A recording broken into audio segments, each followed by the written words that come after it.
ಇದು ಬೇಕಾಗಿರೋದು. ಯಾರಿಗೂ ನನ್ನ ಮೇಲೆ ಕೋಪ ಇಲ್ಲಲ್ಲ.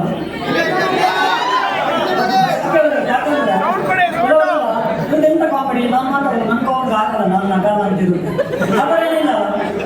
ಅದು ಪ್ರಾಬ್ಲಮ್ ಇಲ್ಲ. ಇನ್ನೊಂದು ಪ್ರಾಬ್ಲಮ್ ಇದೆ, ಕೆಲವರು ಇವತ್ತು ಮಾಡಿರೋ ಜೋಕಿಗೆ ನಾಳೆ ಮನೆಯಲ್ಲಿ ಹೋಗಿ ನಗದೆ ಆ ಥರ ಏನಿಲ್ಲಲ್ಲ. ಆ ಥರ ನಾಗಬೇಡಿ, ಮನೆಯವರು ತಪ್ಪು ತಿಳ್ಕೊತಾರೆ, ಸರಿ ಇದ್ದವರು ಆ ಥರ ಏನಿಲ್ಲಲ್ಲ. ಅದೇ ಗಂಡ ಹೆಂಡತಿ ಅಂತ ಹೇಳ್ಬೋದು ಸಡನ್ ನೆನಪಾಯಿತು. ಈ ಮೊದಲೆಲ್ಲ ಗಂಡ ಹೆಂಡತಿ ಅಂತ ತುಂಬ ಕ್ಲೋಸ್ ಆಗಿರ್ತಿತ್ತು, ಏನೇ ಪ್ರಾಬ್ಲಮ್ ಅಂದ್ರು ಕ್ಲೋಸ್ ಆಗಿರ್ತಿತ್ತು, ಏನು ಪ್ರಾಬ್ಲಮ್ ಇರ್ತಿಲ್ಲ. ಇವಾಗೆಲ್ಲ ಆಗಲ್ಲ, ಸಣ್ಣ ಸಣ್ಣ ವಿಷಯ ಇಟ್ಟು ಜಗಳ. ಏನಾದರೂ ಒಂದೊಂದ್ಸಲ ಹಿಂಗೆ ಜಗಳ ಇತ್ತು ಇಟ್ಟು ನನಗೆ ಗಂಡ ಬೇಡ, ನಮ್ಗಿಬ್ಬರಿಗೆ ಡ್ರೈವರ್ಸ್ ಬೇಕಂತ, ಸಾರಿ ಡ್ರೈವರ್ಸ್ ಡಿವೋರ್ಸ್ ಬೇಕಂತ ಆಯ್ತು ಕೋರ್ಟ್ಗೆ ಹೋಗುವಾಗ ಜಡ್ಜ್ ಕೇಳಿದ್ರು, ಯಾಕಮ್ಮ ಏನು ವಿಷಯ ಏನು ಡಿವೋರ್ಸ್ ಕೊಟ್ಟಿದ್ದಾರೆ. ಅದಕ್ಕೆ ಅವರು ಹೇಳಿದ್ರು, ನನ್ನ ಗಂಡ ಒಂದು ಹೊಸ ಆಟೋ ತಗೊಂಡಿದ್ದಾರೆ, ಅದರಲ್ಲಿ ನನ್ನ ಹೆಂಡತಿ ಅಂತ ಮಾಡಿದ್ದಾರೆ. ನನ್ನ ಹೆಂಡತಿ ಅಂತ ಬಟ್ಟೆ ಒಳ್ಳೆಯದಲ್ಲ, ನಿಮ್ಗೆ ಅಷ್ಟು ಗಂಡ ಹೆಂಡತಿ ಮೇಲೆ ಅವ್ರಿಗೆ ಅಷ್ಟು ಪ್ರೀತಿ ಇದೆ, ಕಾಳಜಿ ಕಾಳಜಿ ಪ್ರೀತಿ ಕರ್ಮ. ನನ್ನ ಹೆಂಡತಿ ಅಂತ ಬರ್ತಿದ್ದಾರೆ, ಅದರ ಕೆಳಗಡೆ ಬಾಡಿಗೆಗೆ ಅಂತ ಬರ್ತಿದ್ದಾರೆ.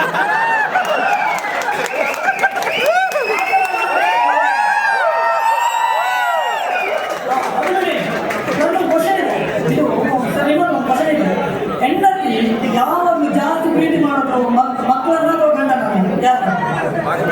ಮಕ್ಕಳನ್ನ ಸತ್ಯ. ನಾನಿಗೊಂದು ಒಪ್ಪೋದಿಲ್ಲ, ಹೆಂಡತಿ ಯಾವತ್ತು ಜಾಸ್ತಿ ಪ್ರೀತಿ ಮಾಡೋದು ಯಾರನ್ನಾದ್ರೆ ಗಂಡನಂತ. ಯಾಕೊತ್ತಾ, ಇವಾಗ ಹೆಂಡತಿಗೆ ಎಲ್ಲಾದ್ರೂ ಹೋಗೋಕಿದ್ರೆ ಮಕ್ಕಳನ್ನ ಪಕ್ಕದ ಮನೆಯಲ್ಲಿ ಬಿಟ್ಟು ಹೋಗ್ತಾರೆ, ಅದೇ ಗಂಡನ ಬಿಟ್ಟು ಹೋಗ್ತಾರೆ.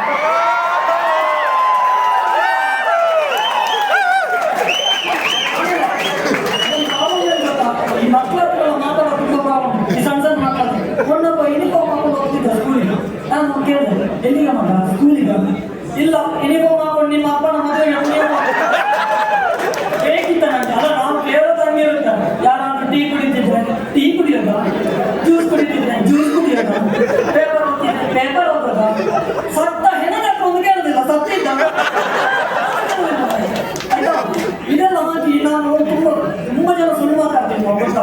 ಇವಾಗ ಯಾರೆಲ್ಲ ತುಂಬ ಕ್ಲೋಸ್ ಫ್ರೆಂಡ್ಸ್ ಇದ್ದಾರಲ್ಲ, ಫಸ್ಟ್ ನಿಮ್ಮ ಕ್ಲೋಸ್ ಫ್ರೆಂಡ್ ನಿಮ್ಮ ಹತ್ರ ಹೇಳೋದು ಫಸ್ಟ್ ಸುಳ್ಳು ಯಾವ್ದು ಗೊತ್ತಾ? ಮಗ ಅವಳು ನಿನ್ನೇ ನೋಡಿ